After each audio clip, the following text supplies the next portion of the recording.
All right, what's going on, everybody? Thanks for tuning in. So, definitely got a stream for you guys on tonight or this morning, depending on where you're listening in. First and foremost, just want to give a shout out to the subscribers out there. Thanks for listening in. Thanks for tuning in. I truly appreciate the love and support. Now, let me first kind of give a caveat before I really get into the meat of the stream.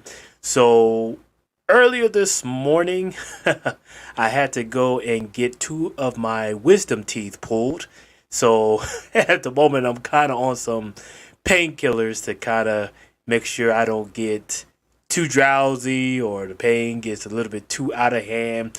But otherwise, doing pretty good. So definitely let the folks out there know that make sure you take good care of your teeth out there. You only come with, some would say, two sets of teeth, but mainly, one set. But yeah, just make sure you take, better good care of them out there.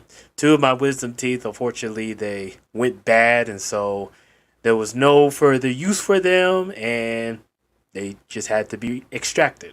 So it is what it is. But yeah, just want to put that out there. All right. So, what's going on, BMT and Isa Sama? Good to see you both. So, what got this stream going? So, let me first take a little sip and then we'll get into the meat of the stream.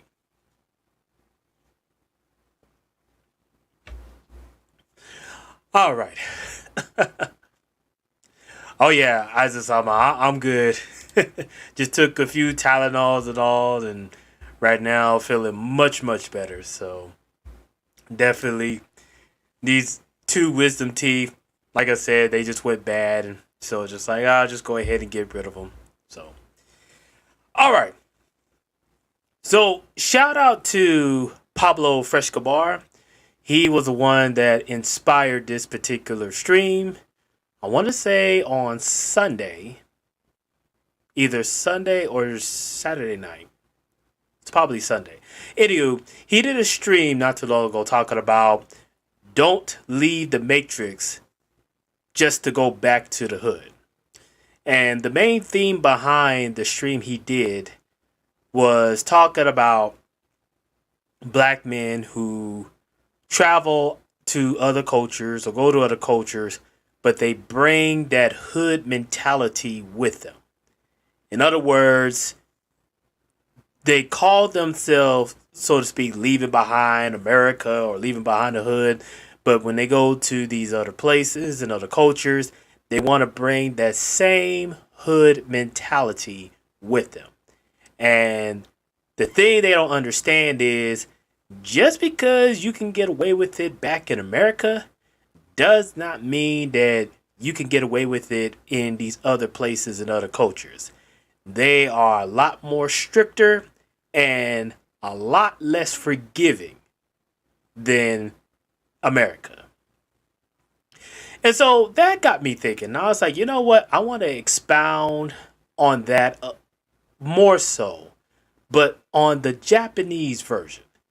Because I have heard, sad to say, but I've heard of many brothers who tried to travel over to Japan and feel like they can get away with the whole debauchery and dysfunction over in Japan because, well, hey, they're a servitude type of country, and they don't have as much violence compared to other Western countries, which is true. Japan has less crimes, low rates of crimes compared to other countries and cultures, especially Western countries.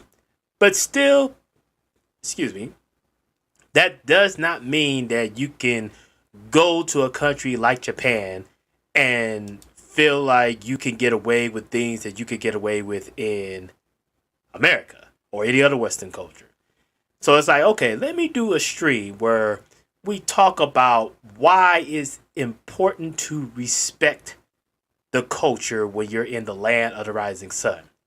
And yes, that means that you can't go to a country like Japan and honestly believe you could do something like this. Put that ass, put that ass, put that ass, put that ass, put that ass, put that ass, put that ass, put that ass. Shout out to SKC for that one.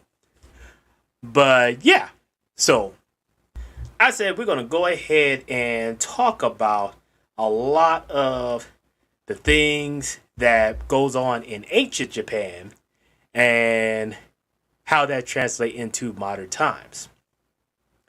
So first, let me just start off by saying this. Back during ancient Japan, shout out to Free Zone Lou, good to see you, sir. Back in ancient Japan, it was a very strict society. And keep in mind, this is a society that was ruled first by the shogun, and then secondly by the samurai. And their code of conduct back during those days was very strict. I mean, the things that you could kind of get away with back in the days, like say America or even United Kingdom, back during those time frames, you wouldn't be able to do that in ancient Japan. Like insulting people or accidentally stepping on someone's shoes or talking about they mama or whatever. Yeah, you wouldn't be able to do that back in ancient Japan. And the shogun, for the most part, his rules were so strict that if you even slightly went above the curve or went around the curve, whatever it may be, there were punishment to be handed. And those punishments serve as examples for everybody else in the vicinity. So, let me go ahead and bring up the first article. And this article is by a site called JapanThis.com that talks about a lot of modern and ancient Japan. And they definitely have some interesting information about the execution grounds of Edo. Edo being the ancient name of Tokyo. So right now I'm about to share this. So this is where we get into how strict Japan was back in the day. So like I said, it's from a site called Japan This, exploring Tokyo one place name at a time. So this is where we're going to start the groundwork talking about the execution grounds of Edo. And we'll even talk about this particular gentleman who is pictured here. So the title is called Edo no Sandai Shikeiju. And that's the 3 great execution grounds of Edo. What's going on, Clue?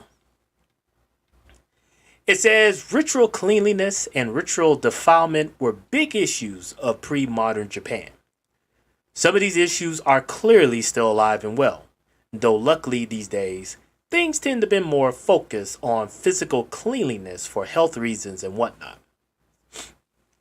But because of an aversion to sick or dead bodies of people or animals as spiritually unclean vessels thought to have held contagious powers, capital punishment was conducted on the outskirts of the city.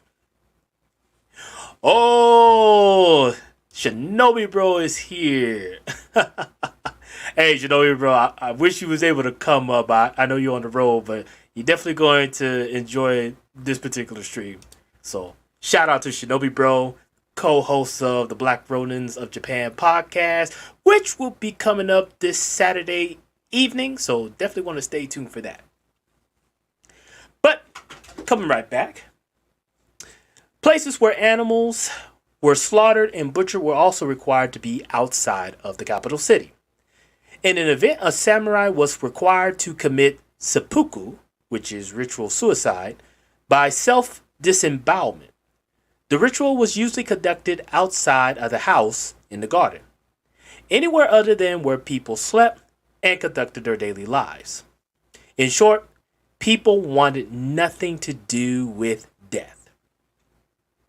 Anywho, the Tokugawa Bakufu, Tokugawa shogunate, established 3 execution grounds on the outskirts of Edo, again the old name of Tokyo.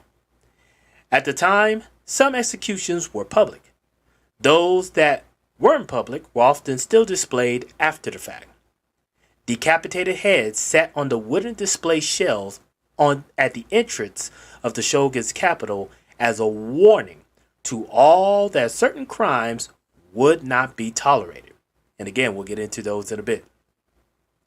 In a culture where even the elite samurai were held accountable and required to kill themselves to preserve the integrity of their family, this was a very strong message. Next title says death was everywhere in the Edo period. Infant mortality rates were high. Executions were often public. Killing yourself for the sake of your family was considered a viable way of preserving your family's dignity by extinguishing your own failure. Keep in mind, in Edo, this was something of a common occurrence. Samurai boys throwing temper tantrums were often threatened to commit seppuku when they didn't get what they wanted. On the other hand, they were sometimes ordered to commit seppuku by older boys who bullied them. But as boys carried wooden swords, they couldn't actually commit the act. And most importantly, as soon as they began learning the basics of kenjutsu, the art of the sword, the expectation that one might one day have to kill yourself with a sword was indoctrinated into them.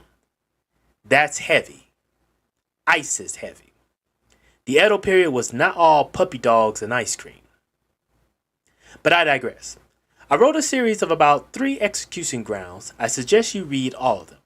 They will be referred to again and again in various articles. They also have locations that you can visit today. So we're not going to visit all of these articles, but we will talk about a few of them. So let's go to one of the execution grounds that's actually one of the oldest that's somewhat still around to this day in Tokyo, but you'll get the idea once we get into it. All right.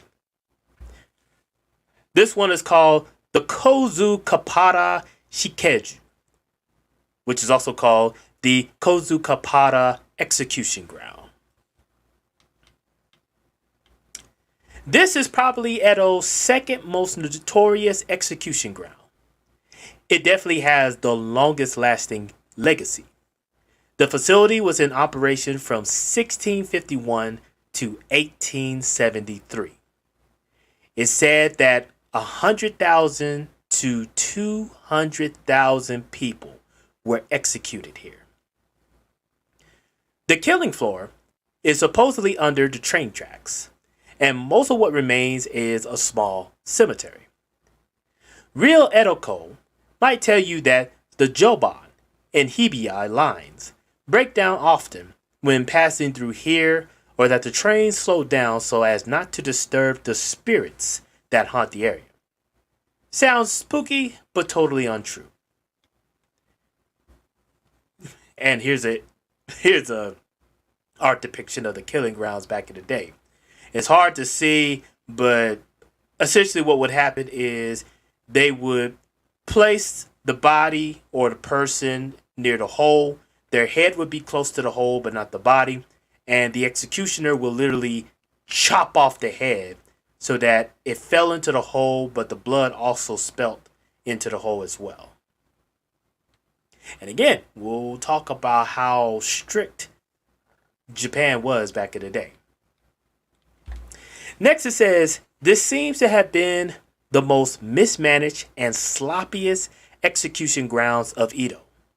The area had a reputation of being filthy and just downright nasty. For whatever reason, bodies of the executed weren't cremated, but just dumped in a shallow mass grave. Yes, BMT, they also did crucifixion, and they had a special type of crucifixion where they would literally put you on a stake upside down and put you in the low tide of the Saguma Bay so that when the high tide comes in, you literally would drown upside down.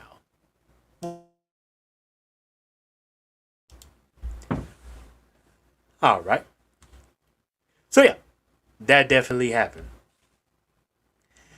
Next it says stray dogs and other animals would regularly come and dig up the carcasses and eat them. and dragged bones all over the area. The smell of decaying human flesh was said to be unbearable on hot summer days. The street on which the corpses and heads were displayed was apparently littered with human bones, and so it came to be called the Kotsudori. The Kotsudori Bone Street, excuse me. The name has never been official, but locals still use it to this day. This is part of the reason that, even today, the area is considered a bit of a piss pot in Tokyo. Apparently, new construction sites find human bones regularly.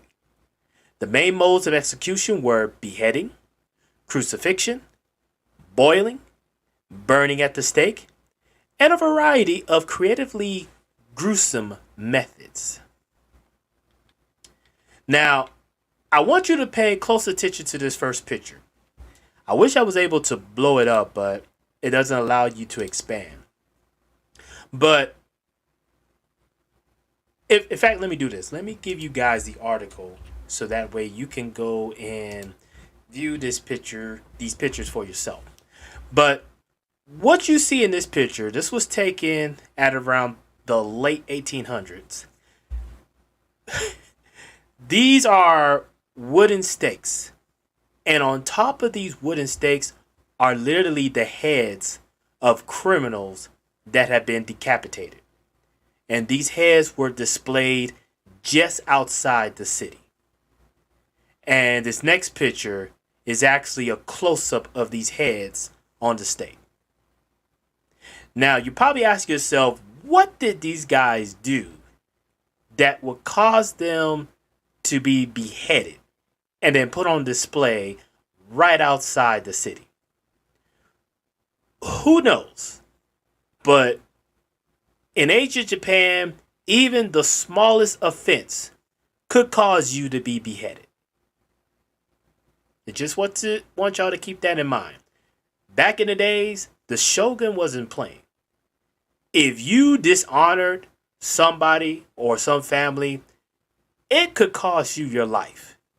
And like the article stated, usually they let you do the ritual seppuku to where you die in dignity. But oftentimes, if the case was severe, they would just go off and kill you themselves. And then place your head on a stake and show off to everybody, here's what happens when you don't follow the rules in Tokyo or any other places in Japan. Next it says, as an execution ground, Kozukapara was considered spiritually defiled. Therefore, the only people who lived there were the Eta untouchables. The area was essentially in Eta Mura, a government-enforced ghetto populated by a group of people considered non-human, or at best, 1/7 the worth of a normal person. The only work these people could get was in the business of death, executions, disposal of corpses, butchery, leatherworking, and chaperoning Justin Bieber. I don't know why he put that, but okay. After the execution ground was closed, Bone Street continued as an untouchable ghetto, and the main business in the area were shoemakers, leatherworkers, and butchers. Yes, sir, Free Zone, those untouchables. Even today, the area is famous for cheap housing for day laborers, as well as a meetup point for day laborers in the area formerly known as the Sanya. Still informally called that, but no official name exists. Every morning, hundreds of poor and homeless descend upon the area in hopes of scoring a job for the day, and a little money here and there. In 1741, the Kubikiri Jizo was built. A Jizo is a Buddha who, among other things, watches over souls in the underworld, i.e., the dead. Executions were carried out in front of this statue. So it's said that this Buddha the guy that you see here in the statue, was the last thing a condemned criminal would see in this world. The statue stood watch over the cemetery until March 11, 2011, when the Great Eastern Japan earthquake knocked it over. Since the area is rarely talked about, I just found out about this recently. I don't know if there are plans to reassemble the statue, but I hope they do. It's really a symbol of the area. And here's the same Jizo statue that was there back in the day. And so in this picture, here's the head of the statue, and the main body would be over here in the top right. Excuse me. As with Suzugamori, the execution ground was blocked off from the general public, and so the final farewells were said at Namidabashi, the Bridge of Tears. The bridge crossed the Omoigawa, which is now underground. Today, the area is a nondescript intersection with a bus terminal. I haven't been to Minami Senju in years. I've only actually been twice in my life, both times to explore and photograph the execution ground. My impression at the time were just depressing. When I exited the station, there were almost no people in sight, a very unusual phenomenon in Tokyo. The buildings were old and dirty. There were litter all over the streets, another unusual phenomenon in Tokyo.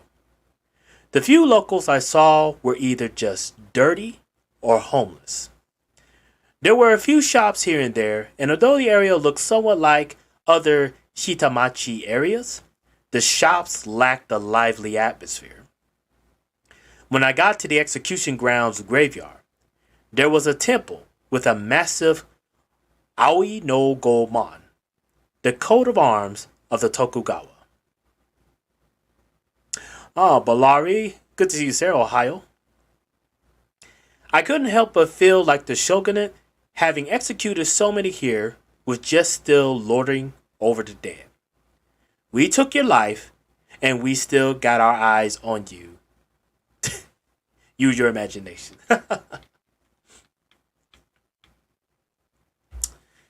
Next says, one of the great things about Twitter that I never knew before doing this blog was that all the cool Japanese history nerds are there.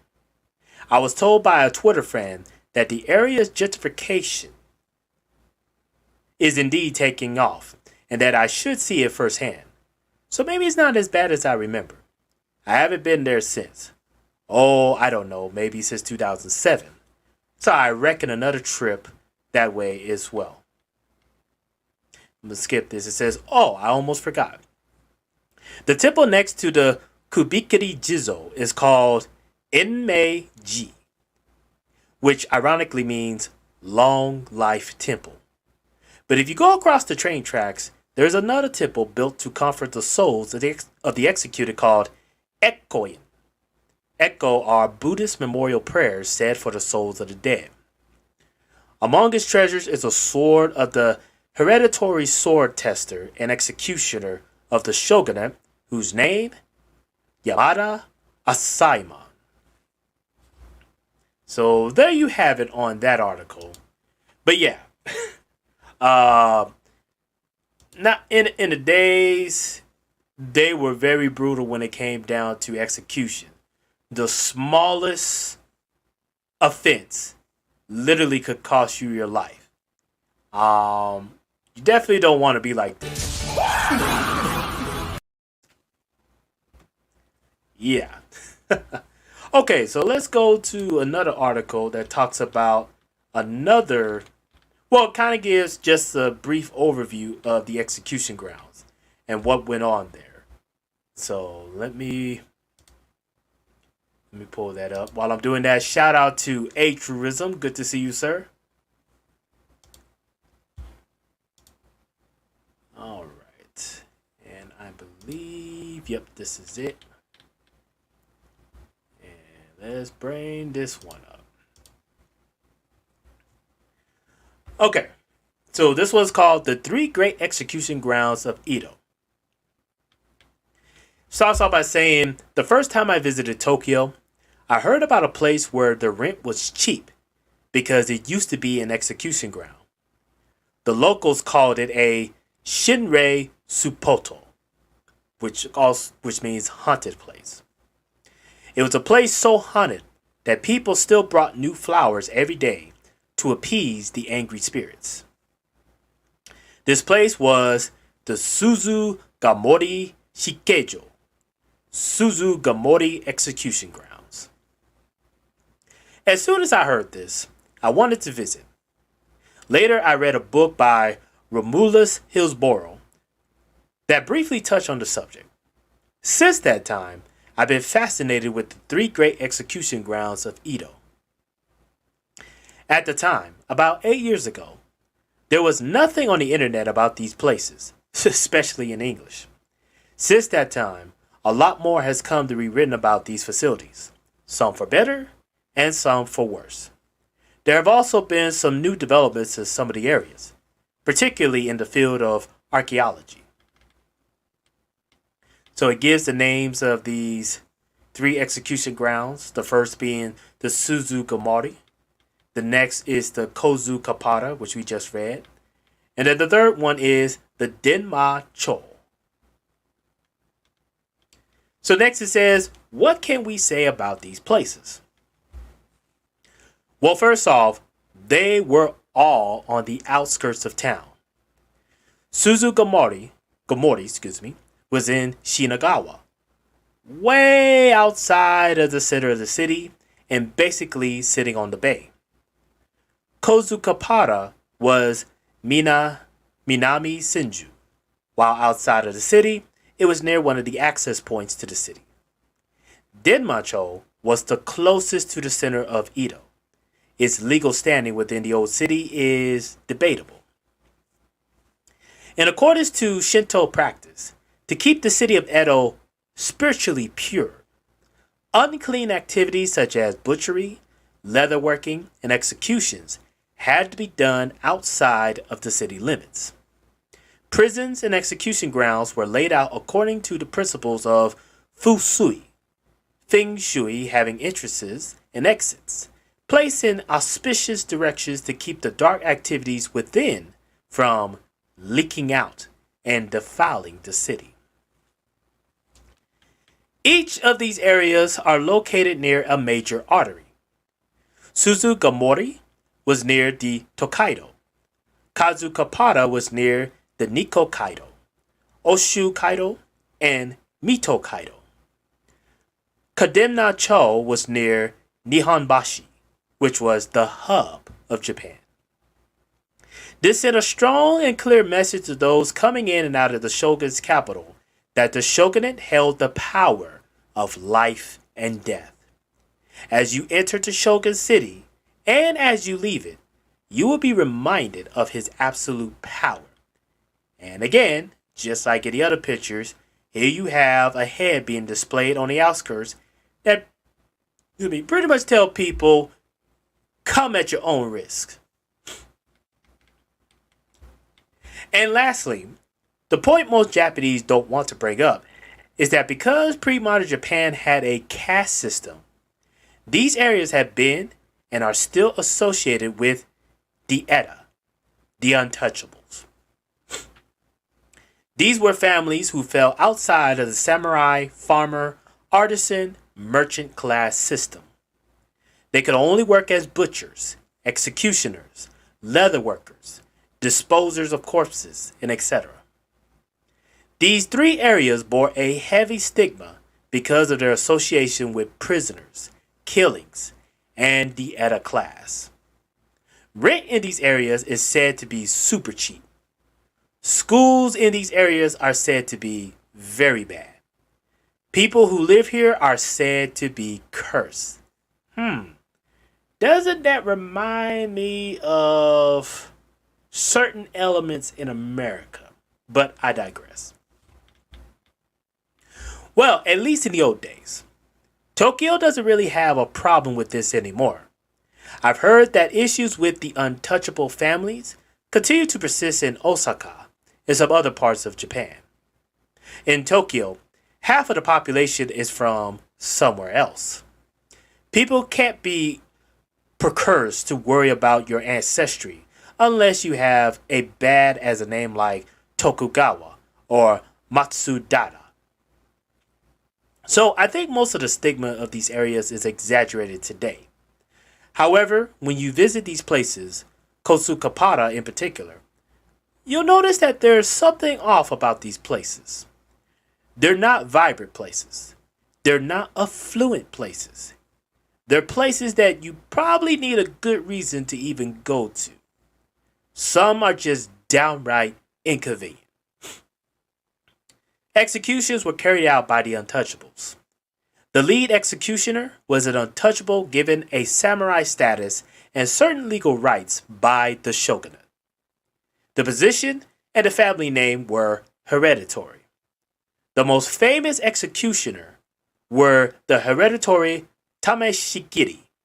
They were called sword testers of the Tokugawa shogun family, whose first and second name was hereditary. A vast array of techniques existed for dispatching criminals, but the main technique was beheading. In special cases for samurai of distinction, seppuku, which was ritual disembowelment, was allowed. Torture was commonplace. Corpses and heads were generally put on display outside of the facilities as a reminder to passerbys that you don't want to mess with the shogun. Conditions within the facility seemed to have been pretty bad. Disease was rampant, and inmates often killed other inmates for petty transgressions such as snoring too loudly or receiving too many gifts from a wife or family. Generally speaking, there was no shaving or bathing. Public latrines were filthy breeding grounds for bacteria and stunk. You get the picture. Unpleasantness all around, some of which may still linger to this day. And then the author says, I'm going to say this right now. This isn't going to be pretty. I refrain from putting anything too graphic in this first article. But in the next 3 articles, some pictures will be more grotesque than I have included before. If you're squeamish about cadavers, dismembered heads, and whatnot, you might want to wait until the series is over. That said, I'm not going to go crazy with death and gore pictures. I don't like it either, but for illustrating certain points, it may be necessary. So I just want to give everyone a heads up. So with that said, I will give everybody the article as well in the chat. So go see for your own risk. But again, with that said, that was how ancient Japan rolled. When you came to Edo, aka ancient Tokyo, the shogun pretty much said you either abide by the rules or off with your head. The slightest transgression, pretty much you was done for. So anybody back in the day that felt like they could just walk into Edo and feel like they could do something like this. Put that ass, put that ass, put that ass, put that ass, put that ass, put that ass, put that ass, put that ass. Yeah, that's not gonna work. Definitely not gonna work. One moment, just getting a message here.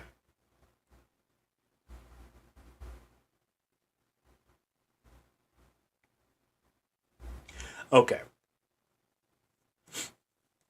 All right. So yeah, that's ancient Japan, and that's how they made sure you abide by the rules.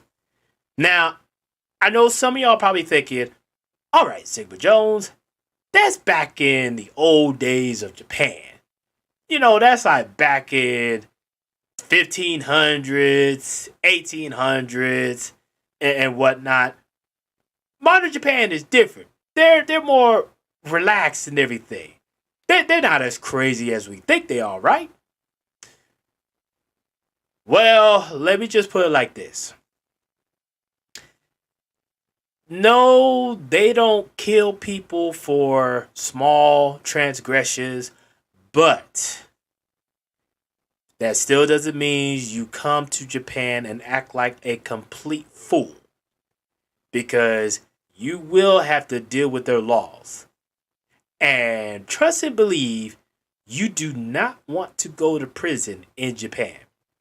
In fact, Japan has one of the highest conviction rates out of any westernized country. Their conviction rate is even higher than that of America. So, if you ever get in trouble within a particular country, you better hope and pray that country is not named Japan because you will do time. And it's one of the reasons why Japan has a very low crime rate because when you get caught up in the crime system, in the prison system, yeah. In fact, let me pull up this next article where we're going to talk about the realities of prison in Japan and why probably don't want to go to prison in Japan as a foreigner. So I'm going to post a link here. Kermit II said Zaddy and Keisha on their best behavior there. Oh, you best believe they will. They better be on their best behavior. And for any black man that's listening in, you too want to be on your best behavior going to Japan. Now, let's talk about the prison system in Japan and how different it is compared to America. So this article is by a site called Gaijin Interesting name. And the title of this article is called Brutal Realities About Prison in Japan. It starts off by saying, we have discussed at length some of the brutal realities of being arrested in Japan and going through the initial legal process. This is a look at what happens once someone is convicted and transported to prison. Specifically, we are looking at Fuchu Prison, which is located in a suburb of Tokyo. Fuchu Prison is the location where the majority of foreign offenders find themselves doing time in Japan. Excuse me. It is notoriously strict, and besides the foreigners with over 40 nationalites represented, it also houses various members of the Yakuza. Notorious gangster Shinobu Tsukasa Kumicho did a 5-year sentence which ended in 2011 for violations of the swords and firearms law at Fuchu Prison. He also enjoyed a 13-year sentence in the 1970s for murdering a fellow gang member with a samurai sword. And so this is a picture of Tsukasa right here. Next it says, Japanese prison is notoriously strict to the point of gathering condemnations from multiple human rights groups. These are some of the things foreigners can expect while doing time. So, it's asked, how does someone get to a Japanese prison? While awaiting trial, which could take months or even years, depending on the complexity of the case, you first spend time in a police jail, also called the Keisa Sucho. This is the time during which the prosecutor and the police are collecting evidence regarding your case. If it's something relatively simple, such as an assault, you could be confined for 1 to 5 months there. Let me just repeat that. If it's something relatively simple, such as an assault, you could be confined for 1 to 5 months. Did you catch that? So here in America, if you if you get booked for an assault, you don't have to be charged, excuse me, be convicted. If you're charged with an assault, most of the time you're allowed to post bail and you free to go. Some cases, if you don't have bail, you may spend a day or maybe even a week in jail.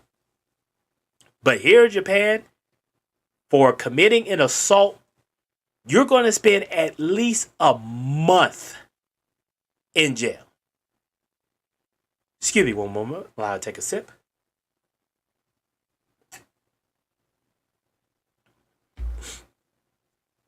Okay. These conditions are generally very Spartan. We have written about them in more details here, and we're not going to click on the article, but you guys can definitely see it for yourself. However, once you are moved to a regional detention facility, for example, the Tokyo County Jail, also called the Tokyo Kochisho, the conditions are generally much more comfortable. Although rules are strictly maintained, with a tight adherence being observed during meal times, taken in the room, highly regimented, and eaten quickly.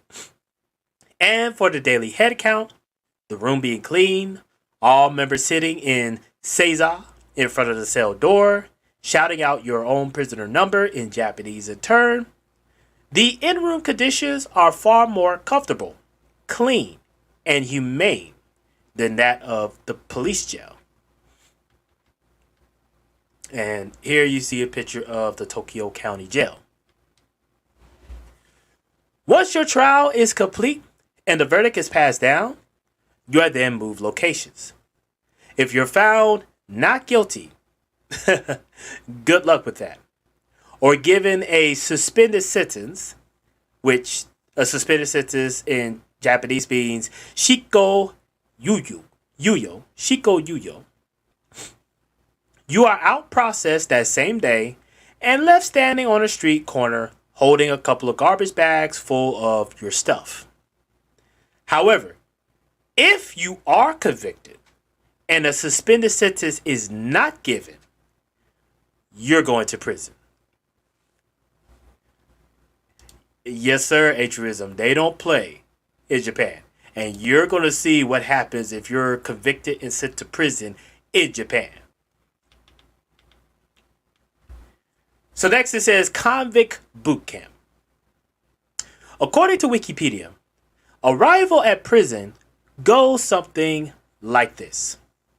On confinement, prisoners are first classified according to gender, nationality, type of penalty, length of sentence, degree of criminality, and state of physical and mental health. They are then placed in special programs designed to treat their individual needs. Well, doesn't that sound reasonable?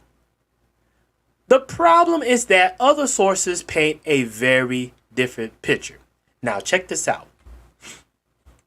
This is according to a person who was once convicted in a Japanese prison. Quote, it was like a boot camp for Nazis. They have rules for how to walk, how to use the toilet, how to sit, how to place things in your cell, etc., etc. We were being systematically turned into automatons. Everything was drilled repeatedly into our heads. If we made mistakes during the training, we were pushed around and screamed at. On 2 occasions, I witnessed prisoners who were beaten for their failure to cooperate. I personally experienced a physical beating and strangulation to the point of unconsciousness at the hands of no less than 8 guards after only being in prison for 3 months. The reason for this beating was because I was not marching properly.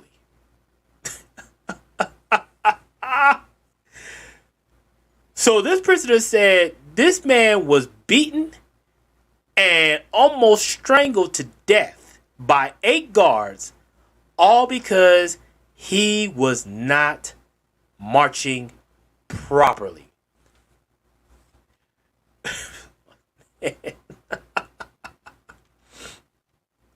The reality is that day to day, moment to moment, life in Fuchu prison or any Japanese prison is so incredibly strict, and the punishments for infractions so brutal and arbitrary that a boot camp or some indoctrination period is necessary to simply survive the daily grind. So, you might be asking, how are the cells and living conditions? Well, check this out. Most Japanese inmates are placed in community cells, at least initially. These conditions are similar to those at the county jail, but more stricter. For the Japanese who grew up in a system of rules, order, and heavy pressure to adhere to these things, it's still a difficult position to be in. For foreigners who don't have the cultural background and a lifestyle training experienced by most Japanese, it is suffocating. So check this out. Community cells can hold 6 to 12 inmates. They live in Japanese conditions, which has tatame mat floors, Japanese futons, and low tables. And here's a prime example of a picture of how that would look like in a community cell.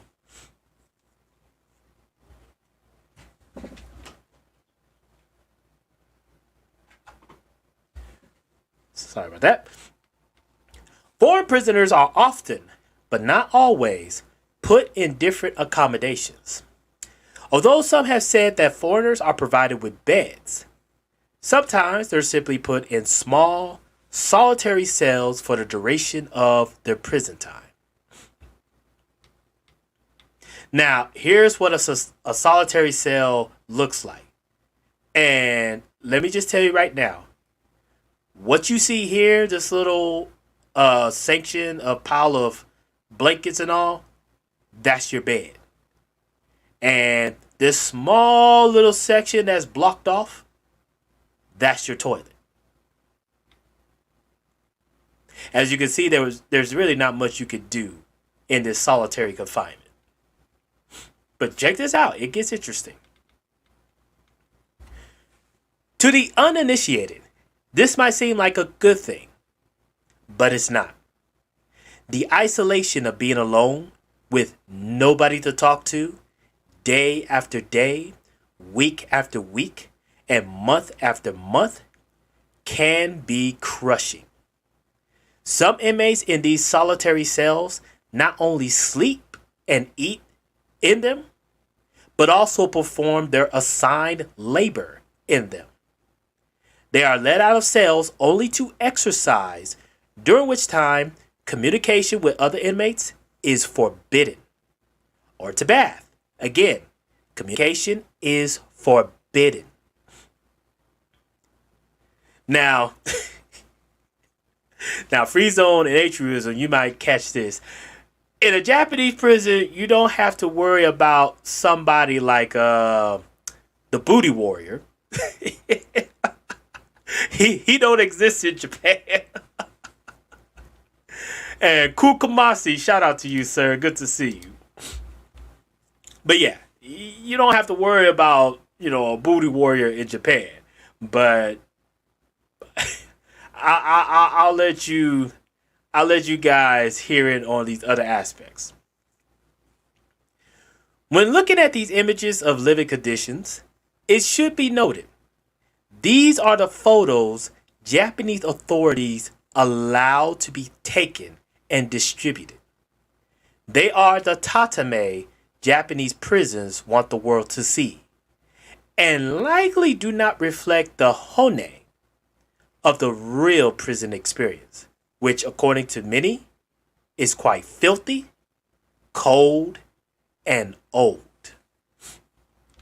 So, What are the rules when you're in a Japanese prison? Rules absolutely define minute to minute existence in Japanese prison. If you follow them to the letter, you can exist and even accumulate additional privileges. If you diverge from the long list of rules, you will be punished, often in an often in an arbitrary and draconian fashion. So here's what some of the rules are. Where and how to place each item inside the cell. Where to write anything. Only in specified notebooks which are inspected. Not on scrap of paper or inside a magazine or your face punishment. How to sit or stand during cell inspection and during leisure time. No leaning, no laying down, no random walking around the cell. How to sleep. On your back or side, never on your stomach. Do not cover your face while sleeping. Do not read, talk, or move around during sleep time. How to march. Moving around the prison will be done by marching. Infractions result in punishments. When and how to speak. Strict silence is observed the majority of the time. During leisure times, talking should be done in a low voice so as not to disturb others. Utmost respect must be used when addressing guards or punishments will follow. Where to even look. Looking at a guard can result in a punishment. Let me just repeat that again.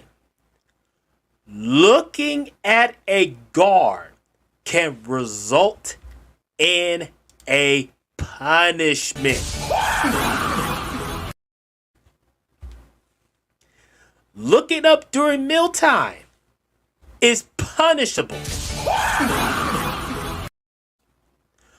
Opening eyes during reflection time when eyes should be closed is also punishable.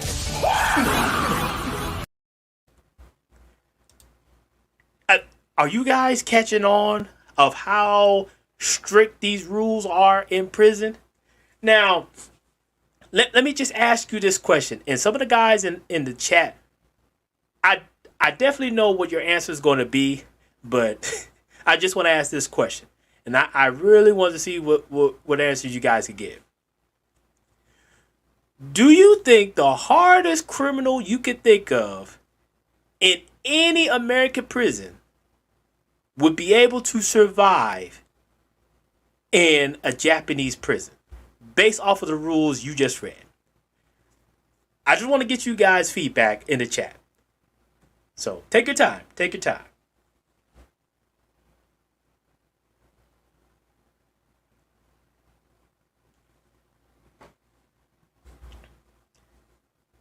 Cook Tomasi say he ended up like Matt Saito in Japan, who got locked up for carrying synthetic weed.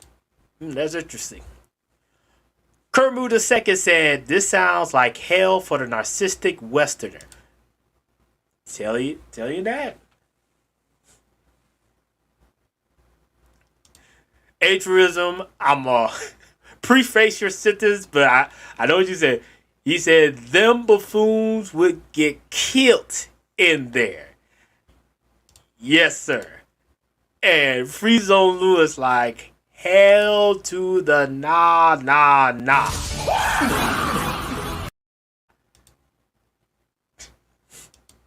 He said, them ninjas would crumble. Yes. Isaac Sama says, I think a few of them will get some act right after seeing the punishments being handed out. Yeah, I think the smart ones will realize that, yeah, this ain't American prison. The things that I could get away with over there, I won't be able to do so here. They'll probably be smart enough, but I'll tell you right now, the ones that feel like they're the toughest ones in prison, American prison, like, so to speak, nobody can handle them and whatnot, I would say take them over to a Japanese prison, and we'll see how far they go. I'm telling you right now, they're not going to go far enough. Okay. So, next session says, how are inmates punished? Punishments are given out for breaking prison rules, even small and seemingly insignificant ones. Punishment comes in various forms, and these are just some of the tidbits of the punishment. Verbal reprimand, i.e., being screamed at. Loss of in-prison privileges. No writing, no reading, no drawing, no exercising, etc., etc. Reduction of food for up to a week. Minor solitary confinement for up to 2 months. And then major solitary confinement for up to 7 days. So, you might be asking, what does solitary confinement entail? It's a good question. Minor solitary confinement, the most often assigned punishment, would mean being put into a small room and instructed to sit. Some reports say you must sit in a seize, others cross-leg style. From 7 a.m. to 5 p.m. This is the assigned position. You do not read, you do not write, and you do not hear music. You just sit. You are not permitted to stand up, stretch, or walk around the small cell. Toilet use is scheduled. Now check out this excerpt from a guy who had to do some solitary confinement in a Japanese prison. Excuse me. The cell I was placed in this time had the window blocked and reeked of piss. The walls were moldy, and the floor surrounding the toilet was moldy too. There were lots of bugs to keep me company. Everything was taken out of the cell except for a filthy mattress. It was explained to me that I would have to sit in the middle of my cell and face my door all day long, from 7:30 a.m. to 5 o'clock p.m. I was told to keep my hands on my lap and not to move. That was my existence for an entire month. The little bit of rice and soup I had previously received, my daily allotment, was cut in half.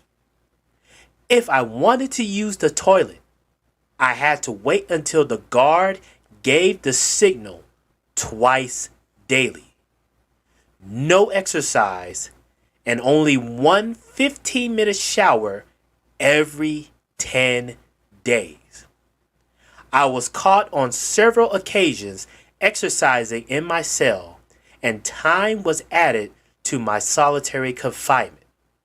After about 40 days, I was taken out of solitary confinement and placed back in a factory to work. Sit in your corner and reflect on your behavior. Freezone said ninjas would rather get Freezone, my only response is yes, Atrism. Yes, you heard that right. You heard that right.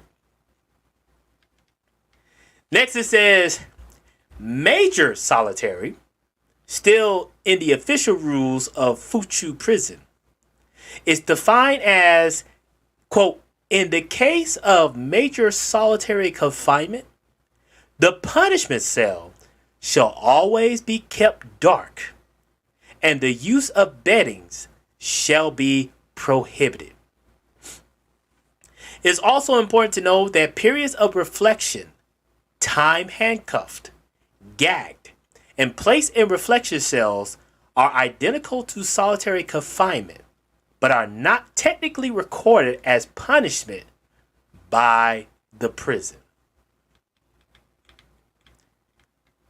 So, now it asks, what does a daily schedule in a Japanese prison looks like? The official government schedule at Fuchu Prison is as follows. At 6:45 in the morning, wake up, stow bedding, face wash, use the bathroom. 7 o'clock, roll call and room inspection. 7:30, breakfast and movement to work location. 8 o'clock in the morning, prison industry begins. 10 a.m., you get a 15-minute break. 12 p.m., it's lunchtime.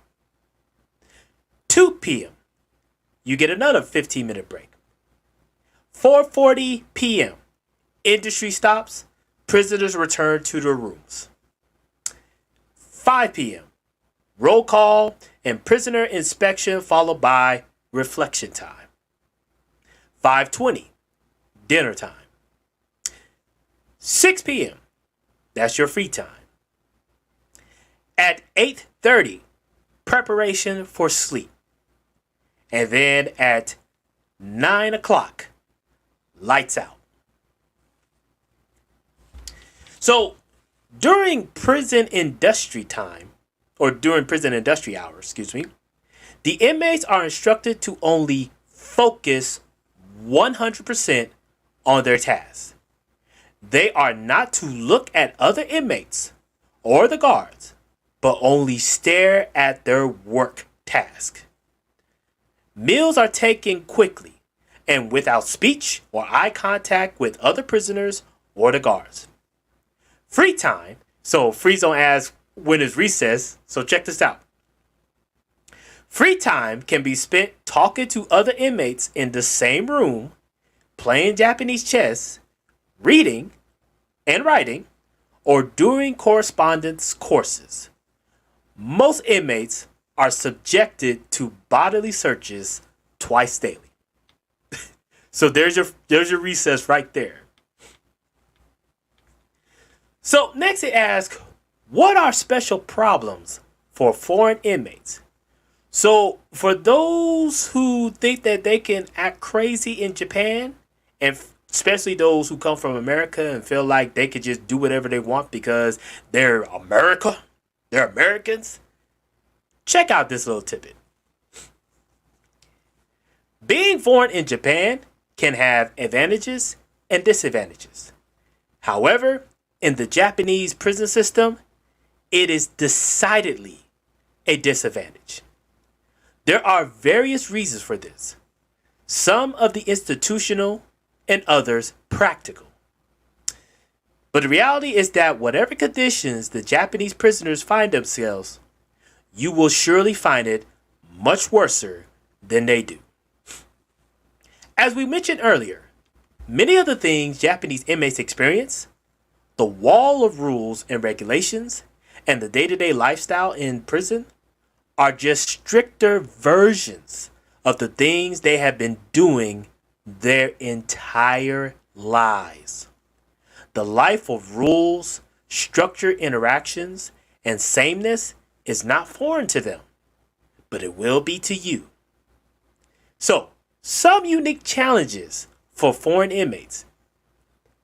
Those listening in the chat and in the replay, listen carefully. Number 1, language. The only language allowed to be spoken in prison is Japanese. Let me repeat that one more again. The only language allowed to be spoken in prison is Japanese.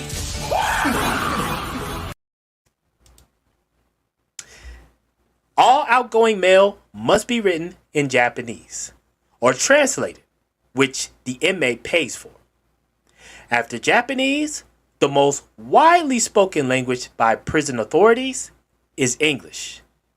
If someone in the system speaks neither Japanese nor English, they are in trouble.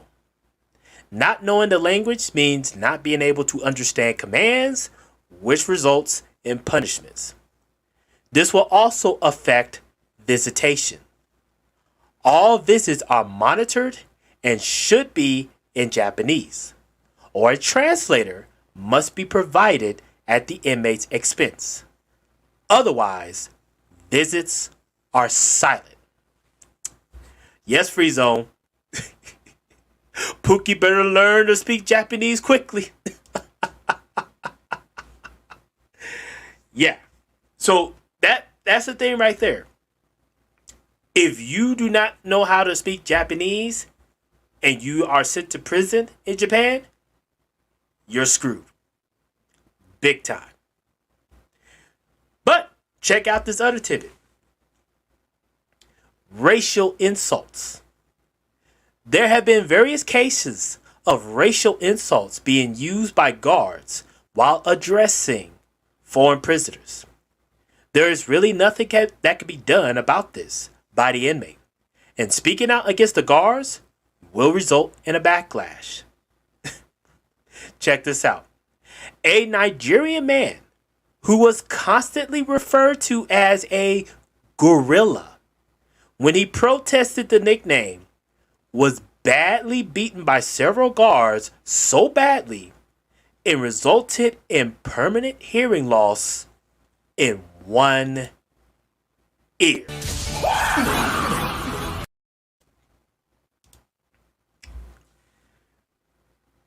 So, you know what? Let me just get to the conclusion. So, in conclusion, lots of foreigners come to Japan and don't respect its laws.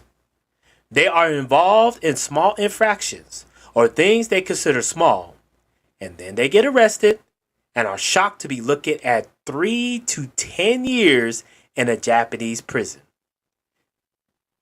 Simply put, do not break the law in Japan. If you're not ready to do Japanese hard time, it is not worth it. Two opposing views on time spent in Fuchu illustrate this reality very well. So check this out. When I arrived at the Federal Detention Center in LA, I felt like I had died and gone to Disneyland. The difference in the two prison systems is incredible. The treatment I received in the American prison was humane and tolerable. The Japanese system lacks any trace of humanity. I believe that Japan needs to change many things about their prison system. Japan is one of the leading high-tech societies in the world, yet the prison system is a reflection of a draconian medieval society. The prisons operate under a veil of secrecy and silence that needs to be lifted. The truth needs to be known. That is why I'm writing this article. Even though I'm free today, there are many people who are suffering daily in Japanese prisons. Yes, I was guilty of my crime, but I feel that nobody deserves to be tortured, abused, thrown away, and isolated from everything in a living hell. And the second conclusion, also by a former inmate at Fuchu prison. Quote, well, as some things Terrence has said are correct, he's making it worse than it seems. First off, you do a crime in a foreign country, be ready to do time there. When I started doing criminal activities, I prepared myself for prison. It is a fact of life for anyone in the drug game. Don't be such a pussy about it. Or, excuse me, don't be such a wussy about it. I got treated how I treated them. If you could not play by the rules, you got told the rules. All prisons are like that.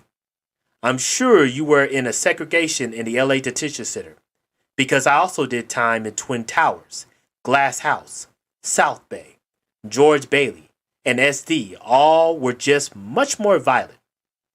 One thing about Japan prison system is it works. I was a career criminal before that, and it woke me up. Thank God for it. we should have the same system in America.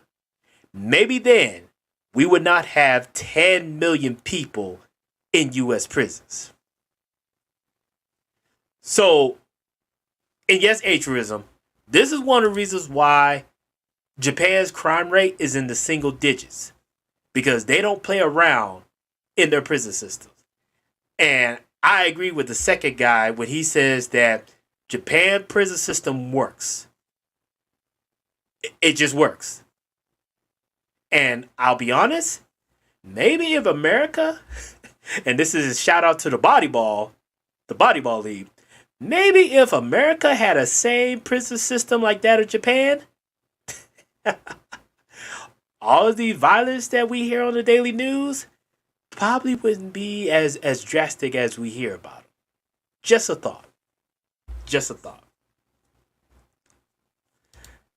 It's all right, but I'm not finished yet. I am not finished yet. In fact, I still got three more articles I got to share. One more.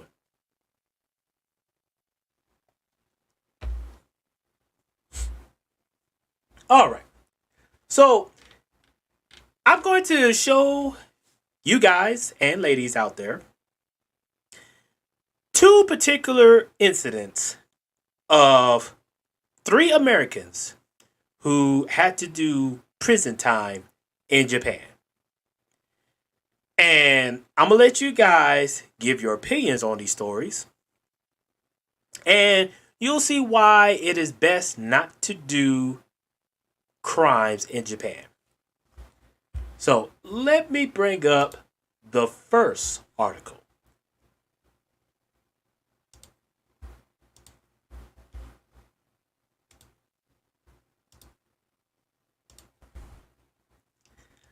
All right. Now, this one, I have been knowing about this for a while, and it's pretty interesting. So, the link is in the chat if you want to read up on this article. Freezone says, "Hey, Pookie, if you could sign your name in Japanese, we'll let you go right now and drop all charges." Yeah, that deserves this.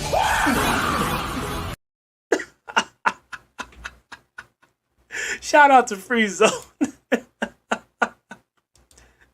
And JJ Wilson, good to see you, sir. Okay, so let's get into this article. A father and son have been sentenced in Japan for their role in Carlos Ghosn's escape. So check out. Altruism says, "Do it again," but they say all that in Japanese.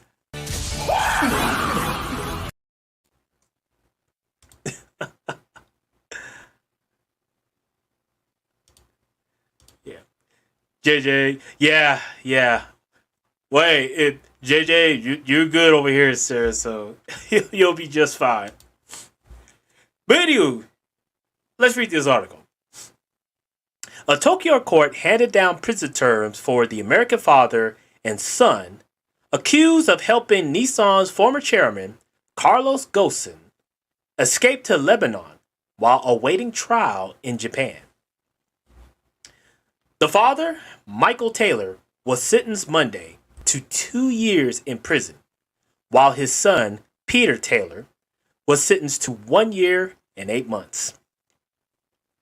They were charged with helping a criminal in the December 2019 escape of Ghosn, who hid in a big box that was flown on a private jet via Turkey to Lebanon. Lebanon has no extradition treaty with Japan. In handing down the sentencing, Chief Judge Hideo Nile said they had committed a serious violation of the law, as now there is next to no chance of putting Ghosn on trial. This case enabled Ghosn, a defendant of a serious crime, to escape overseas, he said. Although the defense argued the two had been merely used by Ghosn, they clearly were involved, regardless of who was making the decision, he said. Gosen was arrested in Japan on November 2018 on charges of underreporting his compensation and a breach of trust in using Nissan Motor Company money for personal gain. Excuse me. He says he's innocent and he left because he could not expect a fair trial in Japan. You don't say. The Taylors were arrested. Now, I want y'all to check this out. Listen carefully. The Taylors were arrested in Massachusetts in May of 2020 and extradited back to Japan in March. During their trial, they apologized, saying that they had been misled by Gosen about Japan's criminal justice system. Michael Taylor sobbed and said he was broke, denying they had benefited monetarily because of the $1.3 million prosecutors said Gosen paid them just covered expenses. So I want y'all to understand this. They not only did they help this guy Gosen escape to Lebanon, they went back to America, and from my understanding, they were hoping and praying that the American authorities would not extradite them back to Japan. But nope. America said, you committed a crime in Japan, you got to do the time in Japan. So pretty much they arrested them in Massachusetts and sent them back to Japan to go to trial and, if convicted, do prison time in Japan. So for any knuckleheads and buffoons out there, I want y'all to understand this. If America is willing to send two white guys who committed a crime in Japan, send them back to Japan to go to trial and end up going to prison in Japan, what makes you think they're not going to do that to a black man?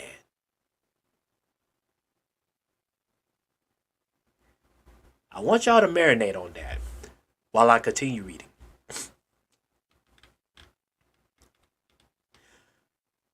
It says, but Nide, the judge, said the court found that the motive was money. The Taylors can appeal within 2 weeks, he said. The father and son, both wearing dark suits and flanked by guards, stood before the court in silence. The Taylors' defense lawyer, Keiji Isagi, sought a speedy trial. Many Japanese trials last for months, if not years. The maximum penalty in Japan for helping a criminal is 3 years in prison. Prosecutors had demanded a sentence of at least 2 years and 10 months for Michael Taylor and 2 years and 6 months for his son. The Taylor's defense had argued for suspended sentences for the two, who spent 10 months in custody in the U.S. before their extradition. But Nide said the time that they were held before and during the trial would not count as time served, saying they were not directly related and should be treated differently. There is a limit to how much we can consider, he said. In December of 2019, Gosen left his home in Tokyo and took a bullet train to Osaka. At a hotel there, he hid in a big box supposedly containing audio equipment that had air holes punched in so that he could breathe, according to prosecutors. Another man, George Antoine Zayek, is accused in the escape, but has not been arrested. Separately, Greg Kelly, a former top Nissan executive, is on trial in Tokyo on charges of falsifying security reports on Gosen's compensation. Kelly, arrested at the same time as Gosen, also says he's innocent. A verdict in Kelly's trial, which began in September last year, is not expected until next year. More than 99% of Japanese criminal trials result in convictions. Let me repeat that again. More than 99% of Japanese criminal trials result in convictions. Upon conviction, the charges Greg Kelly faces carry the maximum penalty of up to 15 years in a Japanese prison.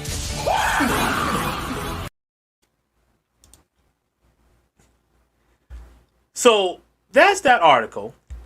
And keep in mind, that's back in 2021. So, how are they doing now? The Taylors. Well, here's a recent article that talks about those two and their particular conditions. So, check this out. And let me share the link so you guys can read this for yourself. So that way you're not, oh, Sigma Jones, you just making all this up. No, no, no. No, sir. Y'all can read this for yourself.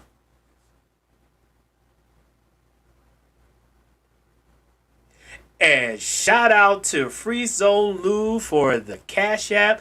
Thank you, sir. Usually I have Mr. Aku that do the donation stuff, but because I don't have a coup, but I will give you something similar to this. Put that ass, put that ass, put that ass, put that ass, put that ass, put that ass, put that ass, put that ass. So, shout out to you, Free Zone. Thanks for the Cash App donation. Arigatou gozaimasu. Okay, so here's the latest update of what happened to the Taylors. Two Americans in prison in Japan for helping former Nissan chairman Carlos Ghosn avoid trial and escape to Lebanon are hoping to serve the rest of their time in a U.S. prison. The Boston-based attorney for Michael Taylor and his son, Peter Taylor, Paul Kelly, said Thursday that the elder man was suffering from serious back pain and frostbites. What's good, Ash the man? Good to see you, sir. Yeah, JJ. You better be on your best behavior in the land of the rising sun. The U.S. Justice Department in October requested the Taylors, who were convicted in the same trial, be transferred to a U.S. prison. It's not been an easy time for them between the extreme cold and the isolation, Kelly told the Associated Press. Japan has not acted on the transfer issue at all. If Japan were to grant the transfer, then Michael and Peter would be literally taken immediately out of Japan and brought back to the U.S., he said. Japan's Justice Ministry must agree for the transfer to be carried out. The ministry had no immediate comment. Ghosn fled to Lebanon in late 2019, hiding in a music instrument box aboard a private jet.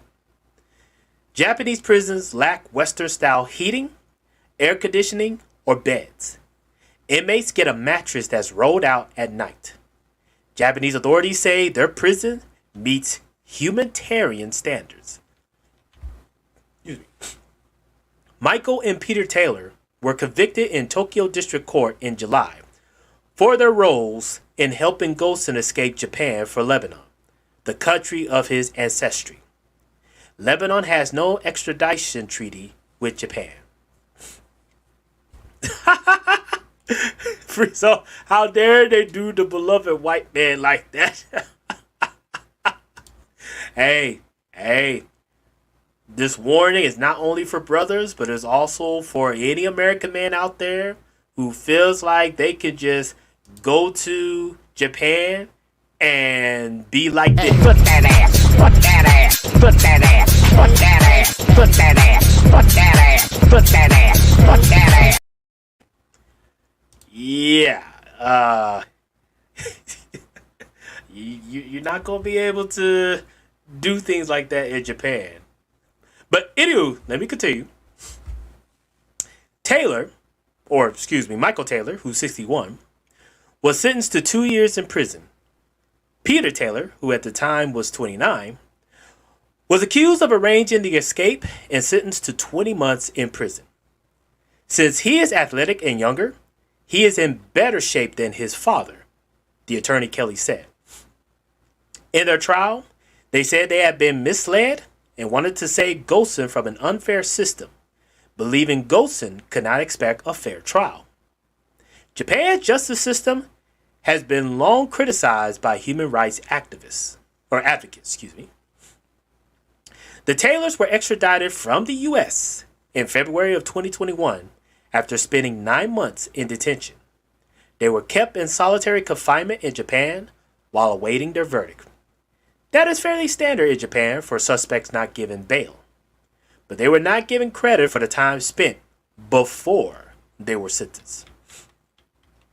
The Taylor family members have not been able to visit or telephone them. Well, do anybody in that family know how to speak Japanese? Remember, in order to talk with inmates from Japan, you got to speak Japanese. They have only been able to meet with their attorneys and U.S. Embassy officials. Or excuse me. I think I left off somewhere. Yeah, the Taylor family members have not been able to visit or telephone them. They have only been able to meet with their attorneys and U.S. Embassy officials.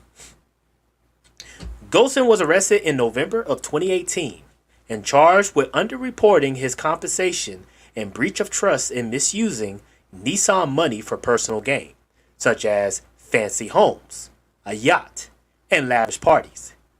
He claims he's innocent. Another American, former senior Nissan Motor Company executive Greg Kelly, recently returned home to the U.S. after being cleared of nearly all charges related to Golson's compensation. Kelly says he's innocent and is appealing. He's not required to stay in Japan while the Tokyo High Court hears an appeal. Tokyo prosecutors, who demanded 2 years in prison for Kelly, also are considering an appeal, spokesman and Deputy Chief Prosecutor Hiroshi Morimoto said. Golson was a superstar for 2 decades at Nissan's helm. Kelly's trial has highlighted discontent at the Japanese automaker over what was perceived as its lesser position in the alliance with French partner Renault. And that is it for that article. Yeah, Free Zone. Human rights activists, good luck. You are right about that. That's one thing people gotta understand. The things you can get away with in Japan, in America, you're not gonna be able to do that in Japan or any other country that is much stricter than America. Now, I got one more story, and I hope guys pay special attention. And shout out to A-Truism for the Cash App as well. Arigatou gozaimasu. So I'll definitely play the character for you again. Put that ass, put that ass, put that ass, put that ass, put that ass, put that ass, put that ass, put that ass. Shout out to A-Truism for the Cash App. Arigatou gozaimasu. Man, I tell you. All right, so I got one more story. A-Truism, I knew that particular clip you would love it because, it add a little bit more spice to it. I know SKC likes the original version, but I like this new version because, it adds a little bit more spice to it. So shout out to SKC, but I knew A-Truism, you would like that clip. But okay, I got one last article before we end this stream. And this one is definitely for black men. This is a warning to any brother that goes to Japan and takes that hood mentality with him. I'm telling you right now, you do not want to end up like this brother that I'm about to talk about in this article. So, here's the article in the chat. So, let's go ahead and talk about it.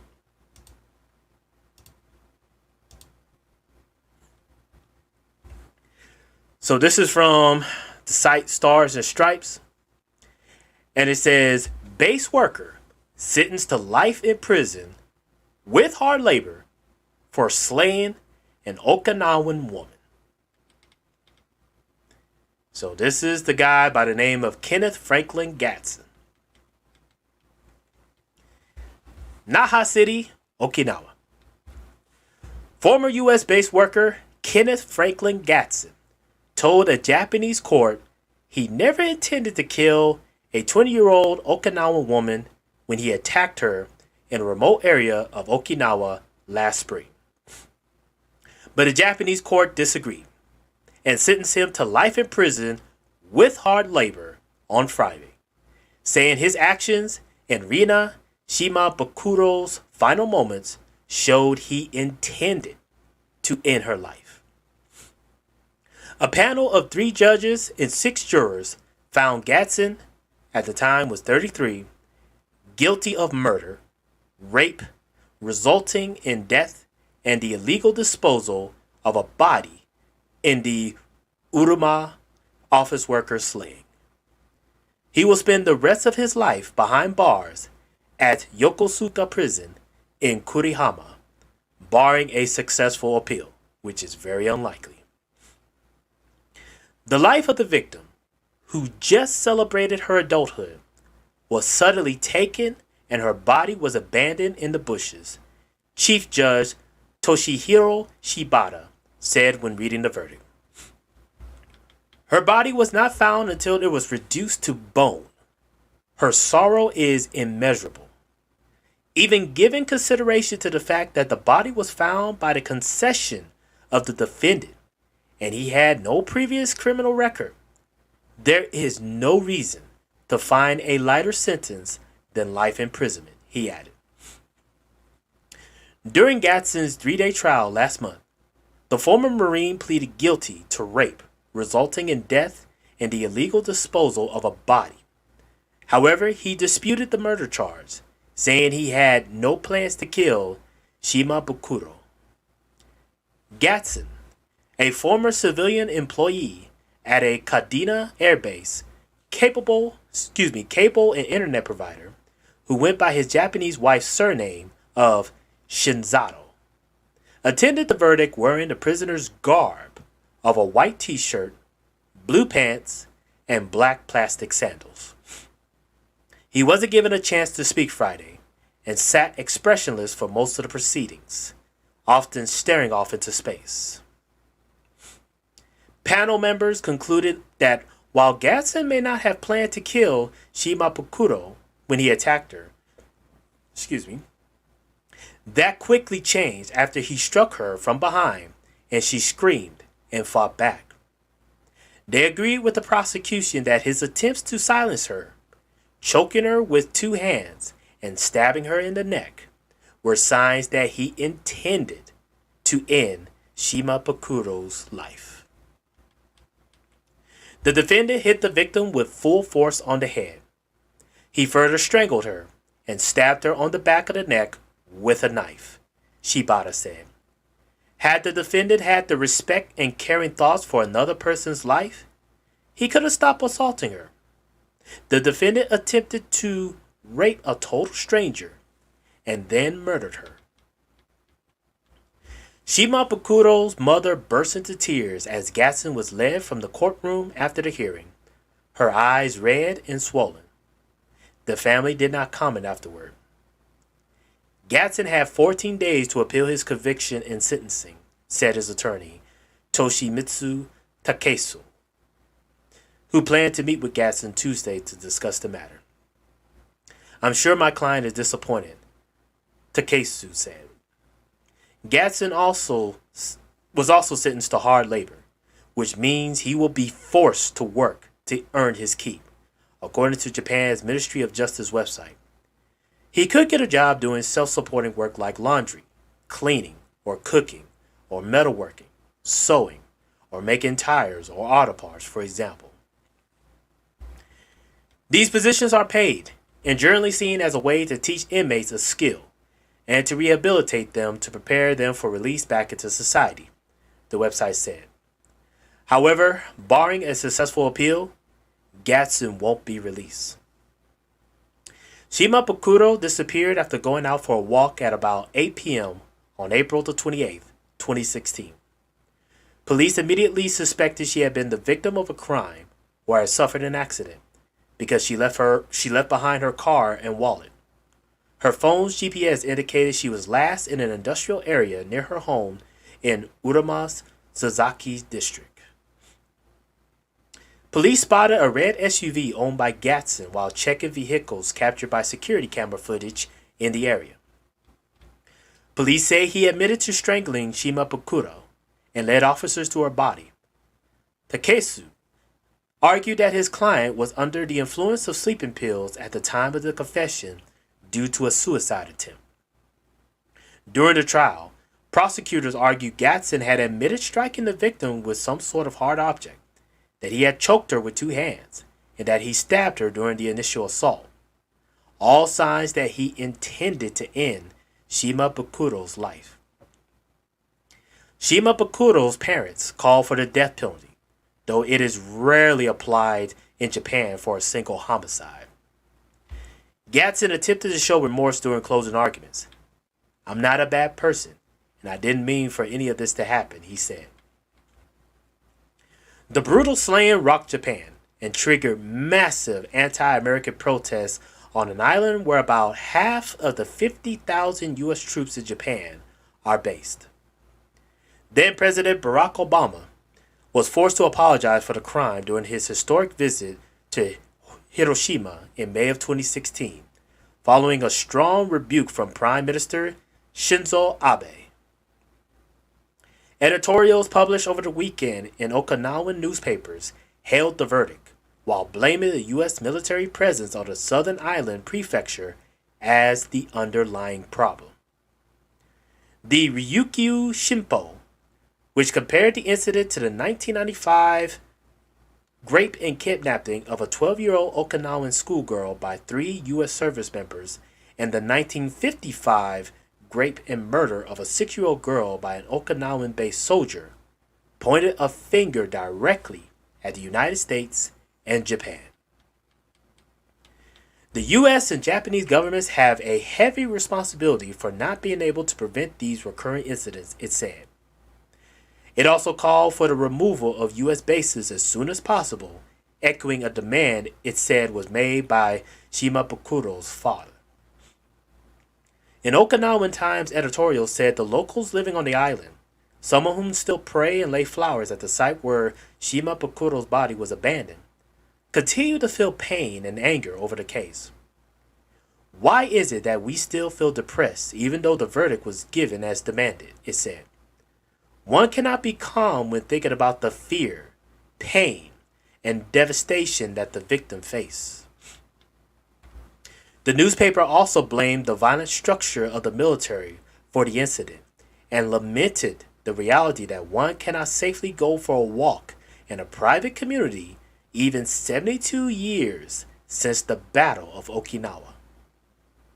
It also called the U.S. military bases on Okinawa to be spread across Japan and moved overseas. "The fundamental problem is that ground forces are too concentrated on Okinawa," the newspaper said. So there you have it. There you have it. And I hope that those who are listening in, and you get a chance to read the article, that if you haven't been to Japan or you're a continued traveler to the land of the rising sun, the emphasis I want to give out in this particular stream is respect the culture. Respect the fact that, you're in a country that is not America, it's not any Western country, but they have rules and regulations. And if you abide by the rules and regulations, Japan welcomes you with open arms. And especially if you come to Japan respecting the culture and wanting to be immersed in the culture, they're more than happy to welcome you with open arms. Yeah, Free Zone. They have all kinds of remedies for eat, sleep, fight, and bust. They certainly do. So I definitely want to make it clear to anybody out there, both men and women, respect the culture. And particularly for the brothers out there, I know that you come from an environment, especially here in America, where you're definitely may have been allowed to get away with a lot of things, whether illegal or legal. But I want to tell you now, that hood mentality, leave it in America. That hood mentality will get you into a lot of trouble. And even in a place like Japan, that has one of the lowest crime rates in the entire world, you most certainly do not want to get in trouble with the law in Japan. So, my advice is that hood mentality, leave it in America. Come to Japan like you have some sense about you. And just be open-minded to being part of the Japanese culture. That's really all they ask, is you be open-minded about Japanese culture and be willing to embrace it. If you do that, you will not be getting into any trouble. I know, because I have been to Japan. I have embraced the culture. I have enjoyed immersing myself in the Japanese culture. And that's one of the reasons why I am here to tell you all the type of tales about Japan. And it's one of the reasons I am looking forward to making even more trips to the land of the rising sun. So, with that said, thank you guys for tuning in, and thank you all for all of the Cash App donations. I definitely appreciate it and all. Please feel free to like, share the content, and for those who are new to the stream and new to the channel, feel free to subscribe. We definitely got a lot more content coming down the pipe. And in fact, be sure to tune in on Saturday evening, Sunday morning, around the world, where we'll have our podcast of the Black Ronins of Japan. Me and my good friend and homie Shinobi Bro will be doing our thing, shooting the breeze and everything, talking about all things Ronins, what's going on in Japan. So you definitely don't want to miss that. But yeah, respect the culture, and Japan will love you back. I am a witness to that. Many brothers who have been to Japan are witnesses to that. Many people, both men and women who are not Japanese, are witnesses to that. So don't take my word for it. I'm just here to show you the good side of Japan. I don't really want to show the bad side of Japan, but somebody's got to tell you. So, with that said, I am Sigma Jones. Thanks for tuning in. Until next time, this is the way.